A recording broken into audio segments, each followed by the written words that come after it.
राधे राधे। कैसे हैं फ्रेंड्स। शास्त्रों में बताया गया है कार्तिक मास सबसे ज़्यादा श्रेष्ठ होता है। जिस प्रकार सभी नदियों में गंगा नदी को उच्चतम स्थान दिया गया है, उसी प्रकार 12 महीनों में कार्तिक का महीना सर्वश्रेष्ठ माना गया है। इसी महीने में आपके सभी त्योहार पड़ते हैं और 200 वर्षों बाद सबसे बड़ी पूर्णिमा है इस बार 28 अक्टूबर। साल की सबसे बड़ी पूर्णिमा है। इसको शरद पूर्णिमा के नाम से भी जानते हैं। और इसी महीने से हम तुलसी माता की पूजा आराधना शुरू कर देते हैं। तुलसी माता की पूजा कार्तिक स्नान को ब्रह्म मुहूर्त में ही कर लेना चाहिए। कार्तिक स्नान सुबह 4 से 5 बजे के बीच कर लेना ही चाहिए। स्नान के बाद आप तुलसी माँ के पौधे के पास घी या तेल का दीपक जलाएं। यदि आप नदी तक स्नान करने नहीं जा सकते तो आप नहाने के पानी में गंगा जल की कुछ बूंदें मिलाकर स्नान कर सकते हैं।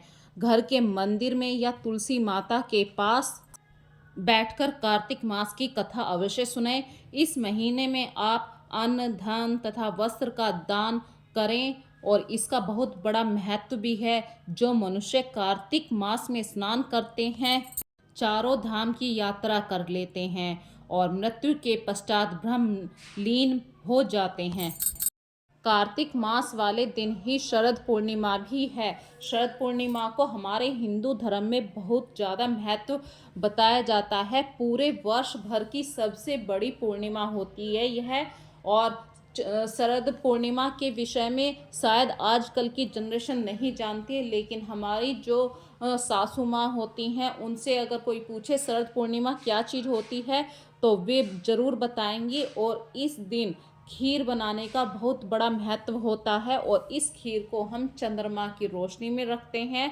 और वो प्रसाद जो होता है उसको खाने से मतलब ये कहते हैं कि हमारे मन में इतनी शांति होती है और घर में सुख समृद्धि भी आती है।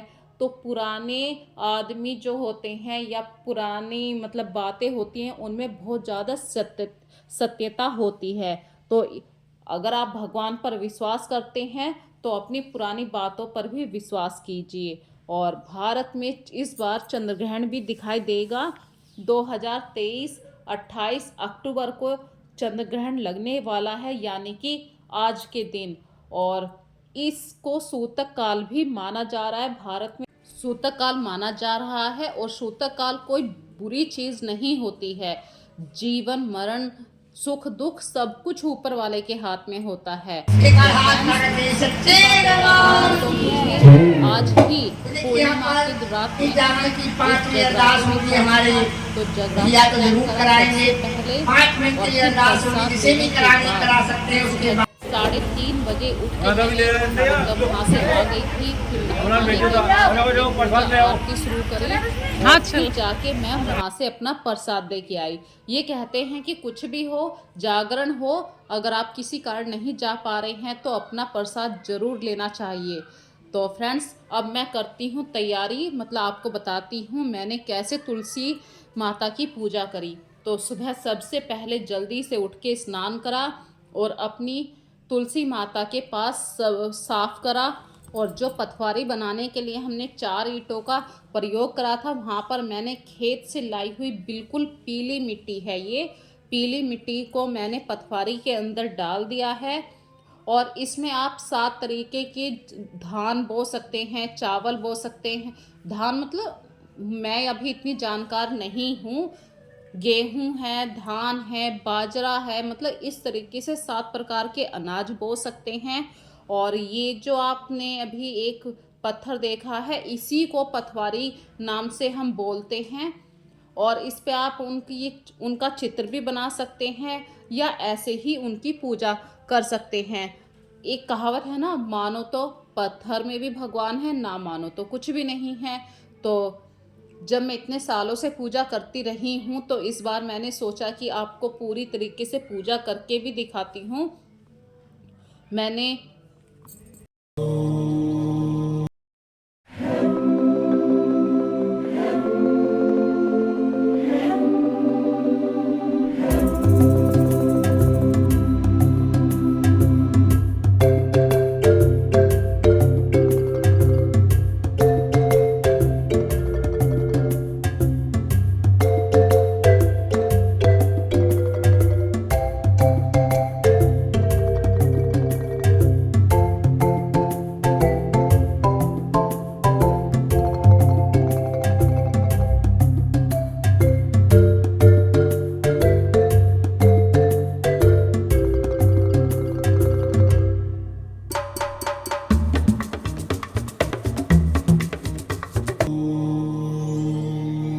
और जब आप तुलसी की पूजा करें तो सबसे पहले वहाँ पर उस पूजा के स्थान को साफ कर लीजिए।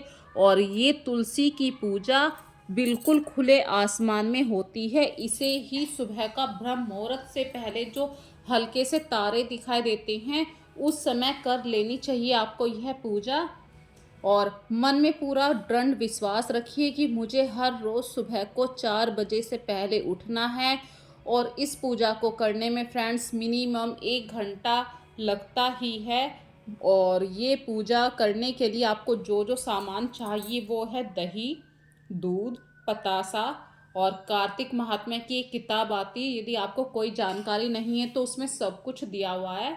और आज ही के दिन से आप तुलसी माता को चुनरी उड़ा दीजिए और अपने जौ बो दीजिए पथवारी के अंदर। और पथवारी जिसको कहते हैं इसी के अंदर आपको दूध दही से इसको सींचना होता है। आपने सुना तो होगा कार्तिक मास में पीपल को सींचती थी एक बुढ़िया, वही चीज कहते हैं दूध दही से सींचना। प्रसाद में आप चीनी भी दे सकते हैं, गुड़ भी दे सकते हैं, पतासा भी रख सकते हैं। और ये जो एक माला रखी है इसका जाप करती हूँ मैं। और शिव चालीसा दुर्गा चालीसा मैं हमेशा पढ़ती हूँ, नॉर्मली पूजा में भी पढ़ती हूँ और कोई विशेष पूजा हो जब भी पढ़ती हूँ। तो दुर्गा चालीसा तो मुझे हमेशा याद हो चुका है हमेशा के लिए। उसके लिए मुझे कोई किताब देखने की ज़रूरत नहीं पड़ती है। लेकिन अभी शिव चालीसा में मैं भूल कर जाती हूँ।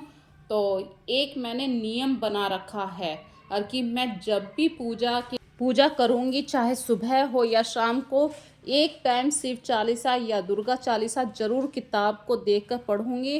तो एक ना एक दिन वो मुझको मुँह ज़बानी याद हो ही जाएगी।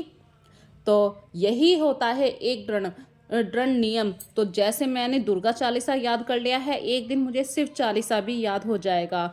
और तुलसी महीने में कार्तिक के महीने में तुलसी जी की ये जो पूजा करती हूँ ये मेरे 4-5 साल की मेहनत है कि मैं इस नियम से इस समय उठ पाती हूँ।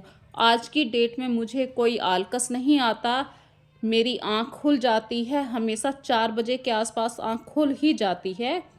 और सबसे अच्छा काम है कि सुबह सबसे पहला काम होता है हमारा पूजा का। इस समय मुझे कोई चिंता नहीं होती कि बच्चों को स्कूल भेजना है, घर का कोई काम पड़ा है। तो इसे ही कहते हैं कि थोड़ा सा ध्यान पूजा पाठ में लगाओ। और सुबह का जो टाइम होता है वो पूजा पाठ के लिए सर्वोत्तम होता है। और तुलसी जी की कहानी कहने के बाद आरती करिए तुलसी जी की आरती के बाद आप हमेशा शालिग्राम जी की आरती जरूर कीजिए। तुलसी जी और शालिग्राम का एक बहुत ही सुंदर पवित्र रिश्ता है। कार्तिक महीने में एक बुढ़िया माई तुलसी जी को सींचा करती थी। वो कहती थी कि हे तुलसी माता सत की दाता, मैं तेरा बिड़ला सींचती हूँ, मुझे बहू दे, पीतांबर की धोती दे, मीठा मीठा घास दे, बैकुंठ में वास दे, चटक की चाल दे, पटक की मौत दे, चंदन का काठ दे, रानी सा राज दे, दाल भात का भोजन दे, ग्यारस की मौत दे। तो श्री कृष्ण जी कंधा दें, ऐसी बातें कहती थी। तब तुलसी माता यह सुनकर सूखने लगी। भगवान ने पूछा कि हे तुलसी माता तुम दिन प्रतिदिन तुम क्यों सूख रही हो। तब तुलसी माता ने कहा कि मैं क्या बताऊं आपको, कृष्ण का कंधा कहाँ से लाऊं, एक बुढ़िया रोज मांगती है, मरते समय वो आपका कंधा मांगती है। बुढ़िया माई मर गई, सब लोग आए, माई को ले जाने लगे, किसी से न उठी। तब भगवान एक 12-13 साल के बच्चे के रूप में आए और बालक ने कान में एक बात कही, बुढ़िया माई उठ जाएगी। बालक ने कान में कहा, बुढ़िया माई मन की निकाल ले, जो जो तूने कहा था वही हुआ है। इस तरीके से बुढ़िया माई को मुक्ति मिल गई। तो कार्तिक का महीना इतना पवित्र है, हर किसी को इस महीने में मुक्ति मिल जाती है। कार्तिक मास सभी महीनों में श्रेष्ठ है। दान तप व्रत और सबसे अच्छा है, सुख शांति समृद्धि बनी रहती है। कार्तिक मास सभी के जीवन में और सभी महीनों में सबसे ज़्यादा श्रेष्ठ है। इस महीने में यदि कोई 5 दिन भी नहा लेता है ब्रह्म मुहूर्त में उठ के तो उसके संपूर्ण पाप नष्ट हो जाते हैं। यदि आप सबको मेरी वीडियो अच्छी लग रही है तो लाइक और सब्सक्राइब जरूर करें, कमेंट जरूर करें। जय माता।